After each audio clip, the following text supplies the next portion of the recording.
Hello बच्चों, संकल्प mathematics में आपका स्वागत है। हम ये वीडियो कुछ दिनों से नहीं डाल रहे थे क्योंकि थोड़ा सा हम व्यस्त थे, बिजी थे, इसलिए नहीं डाल पा रहे थे। उसके लिए क्षमा प्रार्थी हैं। और आज हम वीडियो डालने जा रहे हैं। आज हमने चैप्टर पर नहीं डाला है, हम PYQ यानी प्रीवियस ईयर का क्वेश्चन पर डालेंगे। प्रीवियस ईयर का क्वेश्चन में सबसे पहले हम उठा रहे हैं 4 अप्रैल को जो क्वेश्चन पूछा गया है 2024 में 9 बजे सुबह से लेकर 12 बजे दोपहर तक का जो एग्जाम हुआ है उसमें जो क्वेश्चन पूछा गया है उस पर हम आज डिस्कस करेंगे। प्रीवियस ईयर के सारे क्वेश्चन को हम यहाँ पर सॉल्व करेंगे कि प्रीवियस ईयर में कितने क्वेश्चन पूछे गए, कितने क्या। आपको पता है कि जेईई मेंस में कितने क्वेश्चन होते हैं? टोटल 30 क्वेश्चन होते हैं। टोटल कितने क्वेश्चन होते हैं? 30 क्वेश्चन होते हैं, जिसमें 25 रहता है MCQ। MCQ मतलब ऑब्जेक्टिव, ठीक है। 25 कहते हैं 20 क्वेश्चन रहते हैं MCQ और 10 क्वेश्चन रहते हैं सब्जेक्टिव।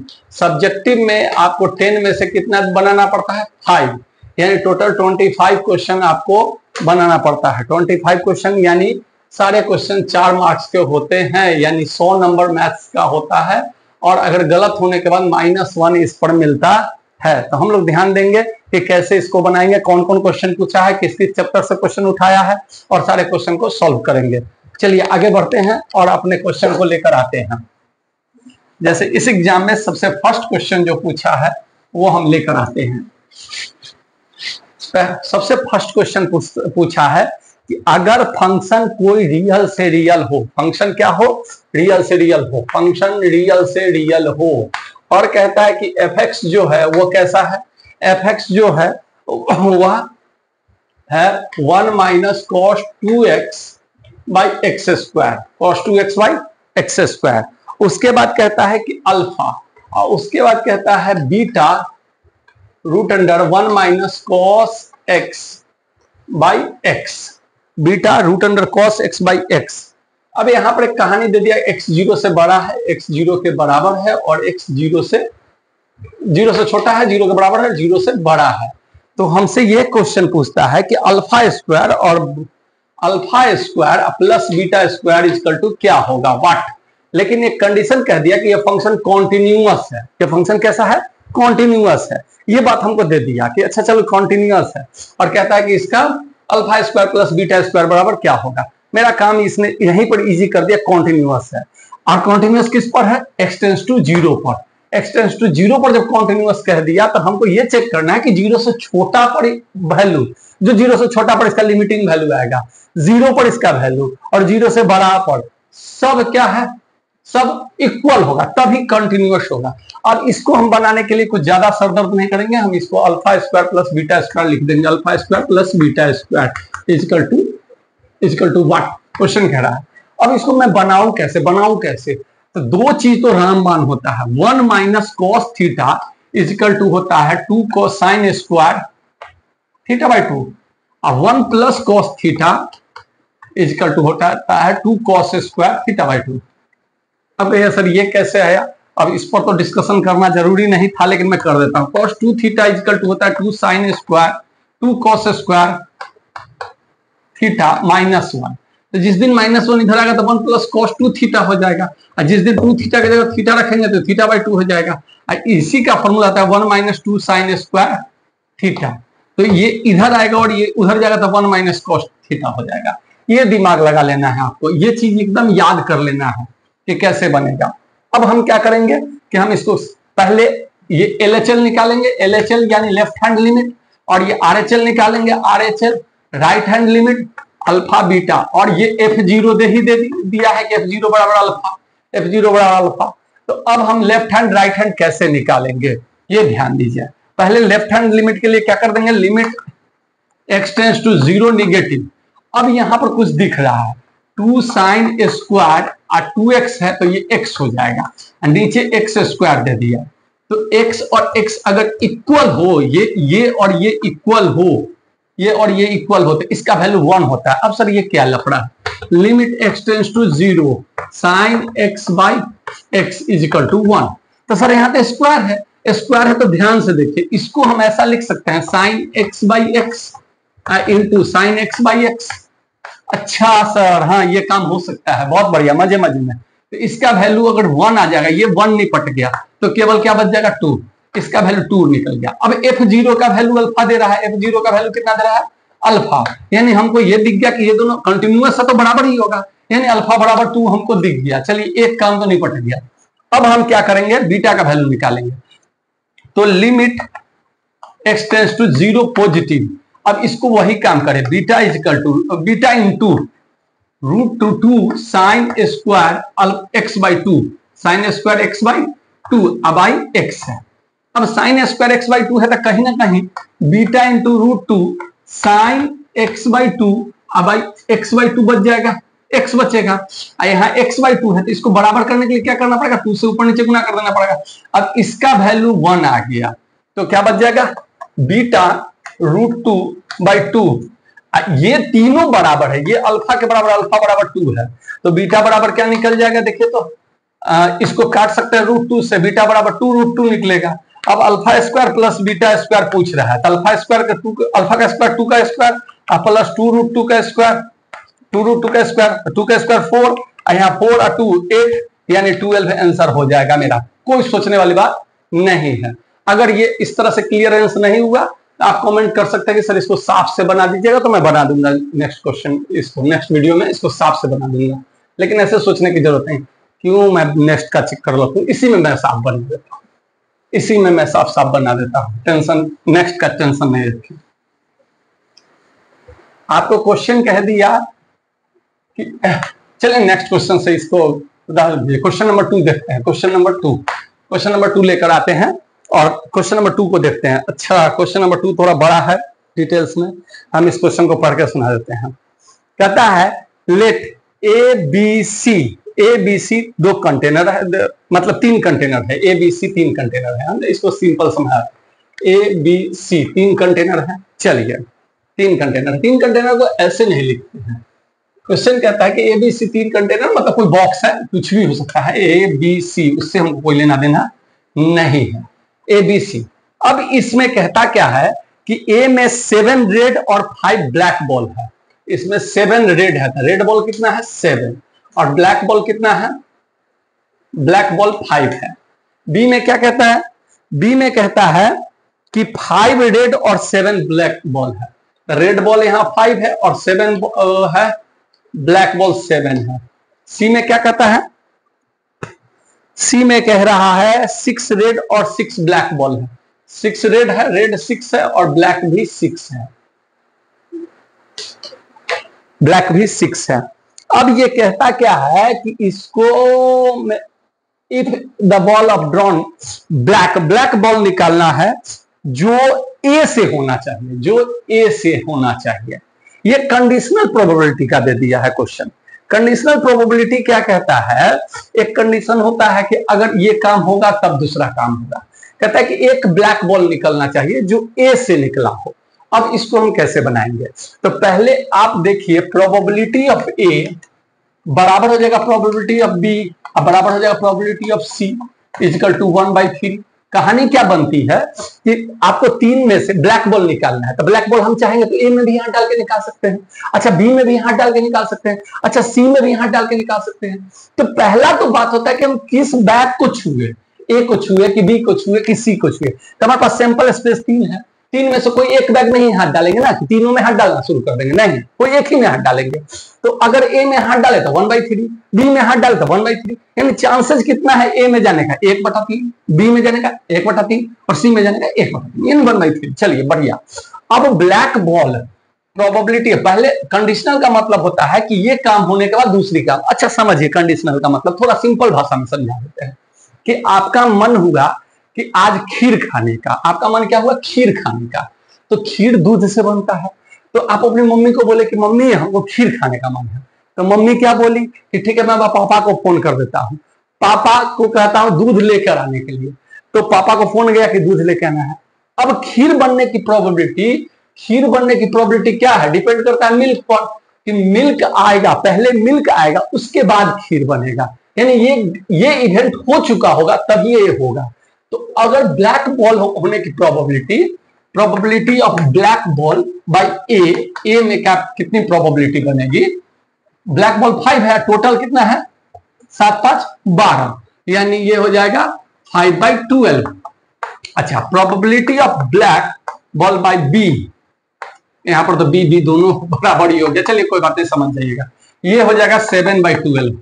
चलिए, अब प्रोबेबिलिटी ऑफ ब्लैक बाय सी, तो ये हो जाएगा कितना, ये भी 12 है, चलिए 6/12, काटकुट मत कीजिएगा क्योंकि नीचे बराबर है। अब कहता है कि प्रोबेबिलिटी ऑफ ए बी, यानी बी बॉल जो निकला है उसको ए से निकलने की प्रोबेबिलिटी क्या होगी, उसको ए से निकलने की प्रोबेबिलिटी क्या होगी। तो इसका फॉर्मूला होता है probability of A by probability of B by A by probability of A into probability of B by A plus probability of B into probability of black ball by B plus probability of B, probability of C black ball by C. अब ये सब value को put करेंगे, हमारा answer खट से आ जाएगा। मैं तो बड़ा बड़ा लिख दिया, अब इसको पुट करने के लिए ये मिटाना पड़ेगा हमको। चलिए मिटाते हैं, कोई दिक्कत नहीं है। प्रोबेबिलिटी ऑफ ए कितना है, प्रोबेबिलिटी ऑफ ए है 1/2, probability of 1/3, sorry 1/3, probability of 5/12, चलिए नीचे क्या हो जाएगा, नीचे हो जाएगा probability of 1/3 into 5/12 into 1/3 into 7/12 into कितना 6/12, सॉरी प्रोबेबिलिटी 1/3 इंटू 6/12, यहाँ प्लस हो जाएगा 6/12। तो हमको 1/3 और 1/12 कॉमन दिख रहा है, तो ऊपर क्या बच गया, 5 बच गया। 1/3 कॉमन ले लेंगे, 12 कॉमन ले लेंगे तो 5 बच जाएगा। 1/3 कटेगा, 12 कट जाएगा। यहाँ क्या बचेगा 5 + 7 प्लस सब नहीं, यहाँ ठीक है, यहाँ प्लस होगा, प्लस 7 + 6 कितना आ जाएगा, फिर 5/18 आंसर। इसमें कोई सोचने वाली बात नहीं है, 5/18 इसका आंसर आ गया। तो कहने का क्या मतलब है, कंडीशनल प्रोबेबिलिटी का क्वेश्चन होगा, टेंशन लेने की जरूरत नहीं है। अब हम बढ़ते हैं क्वेश्चन नंबर 3 की ओर। क्वेश्चन नंबर 3 की ओर, क्वेश्चन नंबर 3 हमारा क्या कहता है, क्वेश्चन नंबर 3 कहता है कि ए बी सी किसी ट्रायंगल का वर्टिसेज है। ठीक है, क्वेश्चन कहता है ए बी सी किसी ट्रायंगल का वर्टिसेज है। अब इसमें क्वेश्चन क्या कहता है कि न्यू ट्रायंगल एक फॉर्म बनाना है जो 1 यूनिट इनवर्ड है, मतलब जो ये ट्रायंगल है उससे एक यूनिट उसके अंदर होगा। चलिए 1 यूनिट अंदर होगा, चलिए। और कहता है कि the equation of side of new triangle nearest origin, origin के नजदीकी जो ट्रायंगल बनेगा उसका इक्वेशन निकालना है, उसका साइड का इक्वेशन निकालना है। अब हम करें तो क्या करें, ओरिजिन की बात हुई तो पहले तो काम इसको निपटा ले। अच्छा, x का वैल्यू, अब यहाँ देखिए x का वैल्यू -1 और y का वैल्यू 3, x का वैल्यू -1, x का वैल्यू -1, x का वैल्यू -1, यानी x का वैल्यू -1 तो यहाँ हो जाएगा -1, और y का वैल्यू कितना है 3 यहाँ हो जाएगा, यानी 1 3 यहाँ आ जाएगा a। चलिए a तो निकल गया, x का वैल्यू -2 और y का वैल्यू 2, x का वैल्यू -2 यहाँ आ जाएगा, y का वैल्यू 2 थोड़ा सा नीचे आ जाए 2, तो ये तो यहाँ आ जाएगा। चलिए बढ़िया, और x का वैल्यू 3, y का वैल्यू -1, तो x का वैल्यू 3 अगर यहाँ करे, y का वैल्यू -1 यहाँ करे तो यहाँ आ जाएगा। चलिए ट्रायंगल को a b और c डिनोट कर दे, a b और c, ये चलिए। अब कहता कि ABC एक ट्रायंगल बन गया, ये तो मेरा काम था, बहुत आसान हो गया। अब इसके अंदर एक ट्रायंगल बन रहा है जो ओरिजिन से नियरेस्ट है, तो इसका क्या निकालना है, उसका इक्वेशन निकालना है, उस लाइन का इक्वेशन निकालना है। अब इसमें तो ऑप्शन भी है ABC, अपना वो चेक कर लीजिएगा, उसके पीछे हम नहीं पड़ेंगे। तो कहने का क्या मतलब है, अब AB, अब पॉइंट दे दीजिए -1 3, और C का क्या है 3 -1, तो हमको AC से ही मतलब है ना, इसके नियरेस्ट अगर ट्रायंगल अंदर एक अंदर जाएगा तो इसके नियरेस्ट जो बनेगा ना उसका इक्वेशन पूछ रहा है। तो अब हम क्या करेंगे कि AC का इक्वेशन निकालेंगे, इक्वेशन ऑफ AC का निकलेगा कैसे, y2 y - y1 अगर इसको मानते हैं 3 भाई x - x1, x + 1 हो जाएगा equal to y2 - y1, 3 minus यानी प्लस y1 और y2 तो उसको ना मानेंगे, y2 - y1 -1 -3 by x2 - x1 x + 1, तो कितना हो जाएगा, क्रॉस गुना कीजिए, 4y -4 3 या 12 इजिकल टू ये -4x, अब 1 से गुना करेंगे तो -4, ये इधर आएगा तो कितना हो जाएगा 4y, चलिए प्लस 4x प्लस 4y कर दीजिए, ज्यादा सुंदर लगेगा, इजिकल टू -4 + 12, तो ये घट के कितना आ जाएगा 8, डायरेक्ट 8 कीजिए ना, कट गया ये 2 बार में, x + y इजिकल टू 2, इससे एक नीचे एक 1 यूनिट नीचे आ रहा है तो पैरेलल ही जाएगा, इसके तो पैरेलल ही होना चाहिए, पैरेलल लाइन का क्या हो जाता है x + y is equal to d, ठीक है। अब d तो d नहीं है, कुछ भी मान सकता है, d के कुछ भी मान सकते हैं, इसके बीच का डिस्टेंस 1 यूनिट दिया हुआ है, 1 यूनिट दिया हुआ है, इसका मतलब हो जाएगा कि इसके बीच का जो दूरी हो जाएगा डिस्टेंस 1 हो जाएगा, तो d - 2 बाई रूट अंडर 1 का स्क्वायर प्लस 1 का स्क्वायर इजिकल टू 1 हो जाएगा। क्यों क्यों क्यों क्यों क्यों, ये क्या ये क्या ये क्या क्या क्या, यहाँ डी के कुछ भी मान लीजिए, के ही मान लेते हैं, डी से आप कंफ्यूज कर जाएगा, के मान लेते हैं के, चलिए बढ़िया। अब समझिए दो पैरेलल लाइन है, दो पैरेलल लाइन है, तो इसका अगर इक्वेशन देखें तो A X plus B Y plus C equal to, अगर 0 है C1 यहाँ कर दीजिए, तो इसका equation A X plus B Y plus C2 equal to 0 हो जाएगा पैरेलल लाइन का। इसके बीच का डिस्टेंस d अगर मानिएगा तो d क्या हो जाता है C2 - C1 by root under A square plus B square, ये बदलेगा नहीं, ये दोनों का सेम रहना चाहिए पैरेलल में। इसको मोड में डाल देते हैं, क्योंकि C1 - C2 की जगह कोई लेना देना नहीं है, पॉजिटिव भी है, तो यहाँ d दे रहा है कि 1 है, d इजिकल टू 1 है, तो अगर देखिएगा तो √2 हो गया, तो k इजिकल टू क्या हो जाएगा 2 + √2, √2 से गुना करेंगे तो 2 + √2, तो इक्वेशन क्या हो जाएगा x + y इजिकल टू 2 + √2, जो ऑप्शन होगा आपका आंसर सही, इस ऑप्शन पर टिक मार दीजिएगा। Question number 3 complete. अब क्वेश्चन नंबर 4 पर मिलते हैं। अच्छा 4 नंबर क्वेश्चन तो आपको दर्द देने वाला दे दिया है, चलिए क्वेश्चन नंबर 4 को देखते हैं, बहुत मजेदार क्वेश्चन है, ये मेरा क्वेश्चन नंबर 4 है। क्वेश्चन नंबर 4 कहता है कि अगर x का power 4 + 2x³ + 3x² + 2x + 2 dy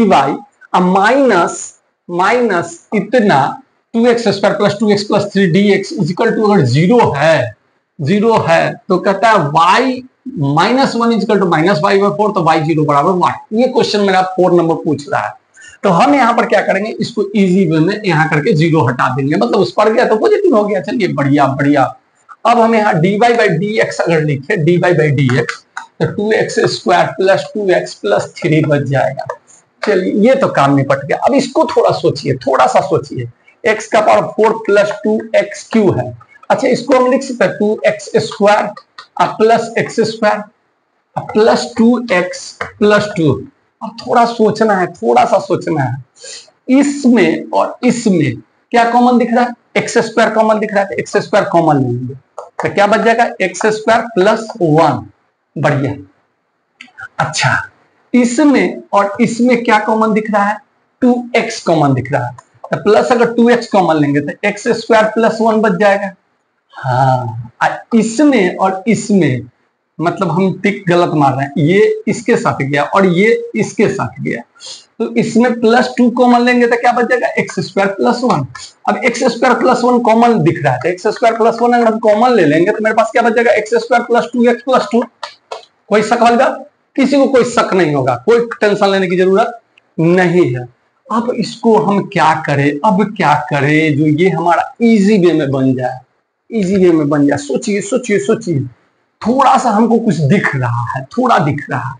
जिस दिन इसको यानी x² + 1 को अगर इससे जोड़ दे x² + 2x + 2 तो क्या आ रहा है, देखिए तो 2x² आ रहा है प्लस 2x प्लस क्या आ जा रहा है +3 आ रहा है। अरे ये तो ऊपर वाला आ गया सर, आ गया ऊपर वाला, हम कहे हाँ आ जाएगा, क्यों नहीं आएगा, बड़े मजे मजे में आएगा, तो ये आ गया ऊपर वाला। क्वेश्चन एकदम हिंट्स दे रहा है कि भाई ऐसे काम करो ना, हम निपट जाएंगे। तो ऊपर वाले को हम ऐसा लिख सकते हैं, देखिए x² + 1 प्लस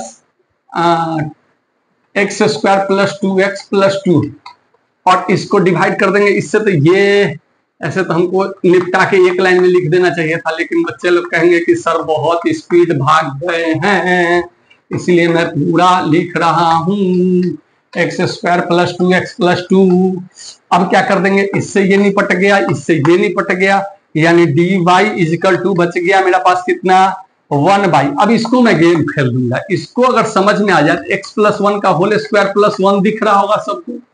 अब प्लस अगर ये देखिएगा तो root under X square plus 1, और सब में अगर डी एक्स यहां लगाकर और अगर इंटीग्रेशन लगा दे तो वाई एक्स इजिकल टू क्या बच जाएगा, ये बच जाएगा tan इनवर्स एक्स प्लस 1, और क्या बचेगा plus tan inverse X plus C. अच्छा सर, अब कहता है यहां पर देखिए x के जगह पर -1 रखेंगे, -1 रखेंगे तो tan इनवर्स 0, और tan इनवर्स माइनस, तो अब देखिए अगर y -1 रख दे तो tan इनवर्स 0 का वैल्यू कितना आता है 0, और tan इनवर्स -1 का वैल्यू -π/4, तो ये -π/4 दे रहा है, और यहाँ अगर वैल्यू रखे तो -π/4 प्लस c इजिकल टू -π/4, ये गया उधर 0, यानी c बराबर 0, तो c का कहानी निपट गया। अब y 0 जिस दिन रख देंगे y 0 तो ये 0 आ जाएगा, यहाँ 0 रखेंगे tan इनवर्स 1, यानी इसका π/4 आंसर आ जाएगा। ये क्वेश्चन देखकर डरने की जरूरत नहीं थी, एकदम टक से ऐसे बन जाएगा, डरने की जरूरत नहीं थी। क्वेश्चन आपको घुमा घुमा के पूछने वाला है, आप टेंशन लेने की जरूरत नहीं है।